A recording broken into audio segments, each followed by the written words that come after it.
Assalamualaikum warahmatullahi wabarakatuh. Perkenalkan, nama saya Aisyah Rosyana Dewi. Saya dari Fakultas Ilmu Sosial dan Ilmu Politik kelas 3A. Baik, di sini saya akan menjelaskan tentang potret buram produk legislasi di Indonesia, seperti apa yang kita dengar di webinar kemarin tentang potret buram produk legislasi di Indonesia. Seperti yang kita sama-sama ketahui, tahun 2020 ini bukan hanya tahunnya pandemi, tapi juga punya catatan yang buruk tentang proses legislasi di Indonesia. Masih lekat di ingatan kita semua bagaimana tepat setahun yang lalu dan bahkan yang terjadi di tahun ini.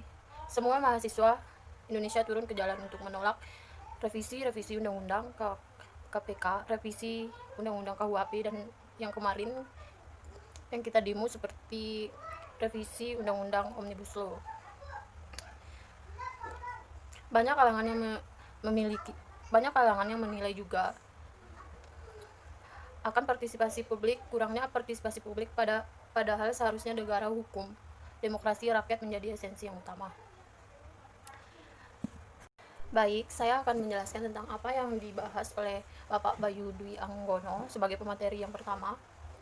Saya menyimpulkan yang pertama, memulai 5 prasyarat terwujudnya perundang-undangan yang baik disertai dengan urgensi prasyarat tersebut, dan juga menganalisis produk legislasi di Indonesia hari ini bahwa terdapat persoalan kegagalan dengan pembentukan undang-undang. Juga ada 20% produk legislasi yang bermasalah dari instansi dan lain-lain, dan sudah menjelaskan peraturan perundang-undangan di Indonesia hingga manfaat dan kelemahan Omnibus Law. Dan penyebab permasalahan kinerja legislasi, yaitu pertama, fungsi legislasi sering dikesampingkan dibandingkan pelaksanaan fungsi pengawasan dan anggaran. Meskipun Undang-Undang 17 2014 tentang MPR, DPR, dan DPD dan DPRD menyebutkan pembahasan RUU oleh Komisi Gabungan, Komisi Panitia Khusus atau Badan Legislasi diselesaikan dalam 3 kali masa sidang. Namun di tahun 2018 terdapat 17 RUU yang pembahasannya sudah melebihi 5 kali masa sidang. Yang kedua, dibandingkan ukuran ideologi dan konstitusi politik mayoritas lebih dikedepankan dalam pembentukan peraturan perundang-undangan.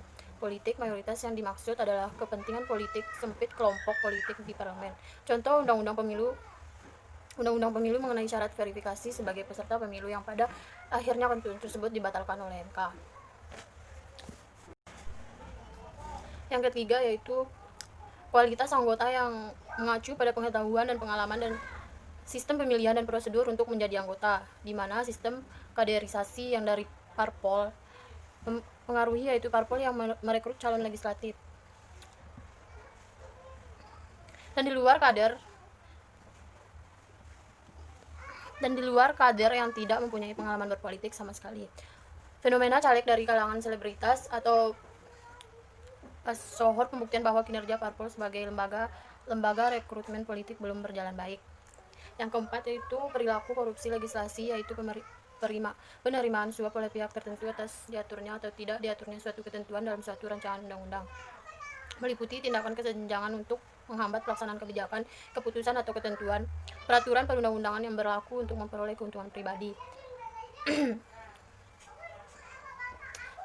Mengacu pada tindakan individu, kelompok, atau korporasi baik di sektor publik dan swasta untuk mempengaruhi kepentingan perundang-undangan, keputusan atau kebijakan pemerintah untuk keuntungan individu, kelompok, atau koperasi tersebut. Lalu korupsi legislasi. Korupsi yang terjadi dalam pembentukan peraturan perundang-undangan dapat dimasukkan dalam pengertian state captor. Dalam state captor terdapat 2 aktor yang bermain, yaitu kelompok kepentingan dan pembentukan undang-undang.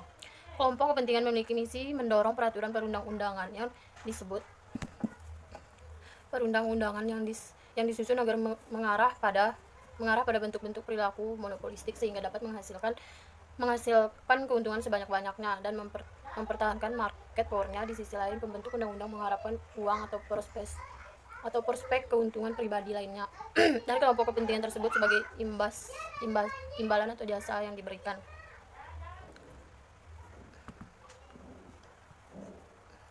Lalu strategi penataan peraturan perundang-undangan di Indonesia. Yang pertama adalah mengadopsi secara resmi program penataan peraturan perundang-undangan di tingkat politik negara dengan menetapkan tujuan dan kerangka yang jelas untuk implementasi. Kedua, melakukan penataan terhadap jenis, hierarki, dan materi muatan peraturan perundang-undangan. Ketiga, melakukan penataan terhadap jenis, melakukan perbaikan pada proses perencanaan pembentukan peraturan perundang-undangan dengan mengadopsi dengan mengadopsi praktik penilaian dampak usulan rancangan peraturan perundang-undangan serta penataan harmonisasi peraturan perundang-undangan.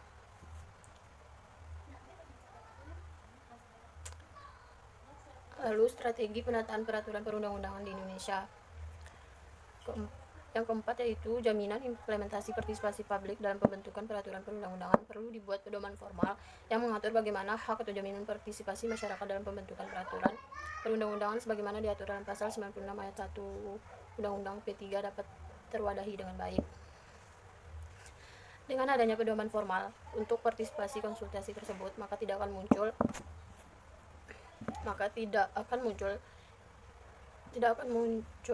eksibilitas dan heterogenitas dalam perlakuan konsultasi publik pembentukan peraturan perundang-undangan di berbagai lembaga. Pedoman ini memuat persyaratan dan tata cara pelaksanaan konsultasi publik.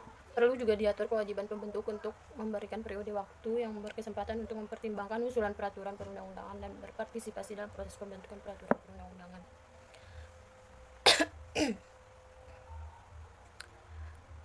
Yang kelima yaitu mengadopsi kewajiban penilaian dampak dan peninjauan peraturan secara rutin dan sistematis untuk memastikan bahwa peraturan perundang-undangan memenuhi tujuan yang dimaksud secara efisien dan efektif dalam lingkungan ekonomi dan sosial yang berubah dan kompleks. Keenam, ada adopsi atau pembentukan lembaga khusus yang bertanggung jawab dalam pembentukan peraturan perundang-undangan. Lembaga ini dimaksud untuk menyatukan fungsi pembentukan peraturan perundang-undangan selama ini tersebar di berbagai kementerian dan lembaga. Yang ketujuh, penyelenggaraan judicial review satu atap di Mahkamah Konstitusi.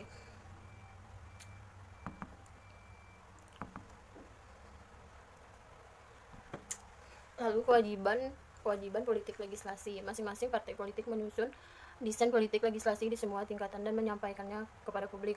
Penyusun politik legislasi ini akan menjadi salah satu profesi memilih untuk memutuskan dalam pemilu akan memilih parpol apa. Mengingat desain politik legislasi dalam pemilu akan memilih telah tersusun sebelum pemilu, maka saat duduk di lembaga perwakilan. Baik, saya akan menjelaskan tentang penjelasan yang diberikan oleh pemateri kedua kita, Bapak Ibnu Sina Chandranegara, yang menjelaskan tentang perihal proses pembentukan undang-undang yang kilat atau fast tracking legislatif. Pembentukan undang-undang dan pembentukan undang-undang secara kilat. 1. Konstitusi menekankan proses pembentukan undang-undang dibandingkan materi undang-undang, sedangkan mengenai materi muatan diatur melalui materi undang-undang pasal 22A Undang-Undang Dasar 1945. Yang kedua, proses pembentukan yang koruptif menutup keran partisipasi yang disebabkan klaim otoritatif kekuatan pembentuk undang-undang akan mendorong lahirnya tirani legislasi. Yang ketiga, di beberapa negara pada umumnya memiliki mekanisme penyusunan undang-undang secara kilat. Mekanisme ini bukan seperti penyusunan Perpu di Indonesia. Baik, saya akan menjelaskan tentang pembahasan yang dibahas oleh Bapak Despan Heriansyah, yaitu legislasi nasional dan implikasinya terhadap hubungan pusat dan daerah.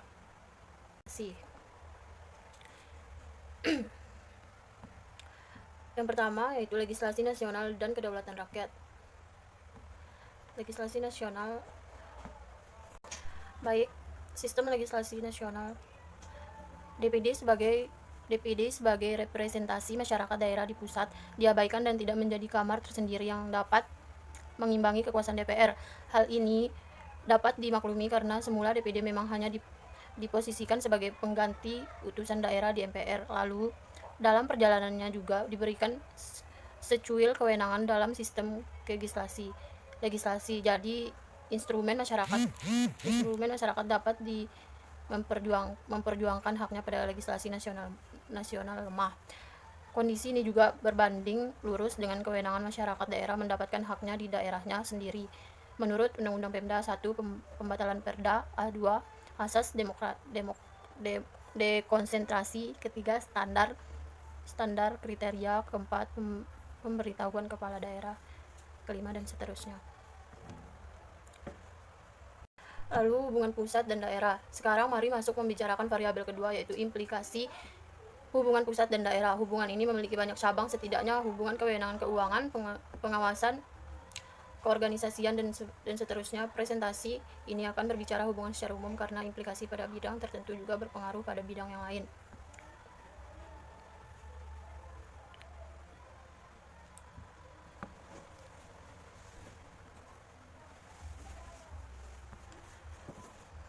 Dua, paradigma pertama berangkat dari paradigma Indonesia sebagai NKRI, yaitu pasal 1 ayat 1 Undang-Undang Dasar RI tahun 1945 dengan dikuatkan oleh pasal 4 ayat 1, Presiden memegang kekuasaan pemerintah menurut Undang-Undang Dasar.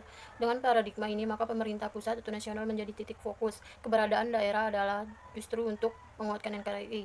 Jika ada yang mengusik, dianggap separatisme dan sebagainya. Kedua, berangkat dari paradigma historis di pasal 18 Undang-Undang Dasar. Secara historis terdapat banyak sistem pemerintahan lokal yang lebih dahulu ada sebelum NKRI yang berhak atas tanah dan kekayaan daerahnya sendiri. Ini diperkuat oleh pasal 18 bahwa negara terbagi atas pusat dan daerah besar dan kecil yang menjalankan otonominya masing-masing. Baik, selanjutnya pilihan paradigma. Jadi ada dua paradigma yang sama-sama memiliki landasan teoritis dan yuridis, tinggal kita mau memilih paradigma mana.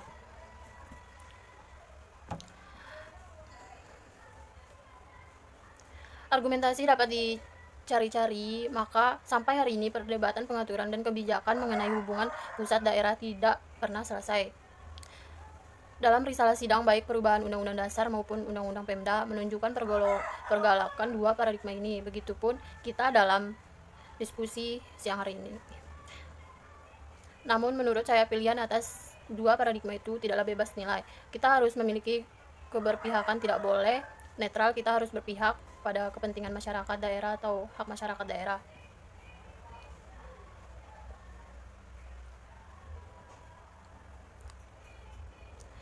Yang dilahirkan sentralisme. Mari kita lihat apa yang dilahirkan oleh rezim dalam menata hubungan pusat dan daerah. 1. Ketimpangan yang begitu besar antara pusat dan daerah. 2. Perlakuan tidak adil terhadap daerah. 3. Pelanggaran HAM terjadi di banyak daerah. Dan keempat, gerakan separatisme di beberapa daerah Papua dan Aceh menuntut kemerdekaan, sedangkan Kalimantan Timur dan Riau menuntut negara federal.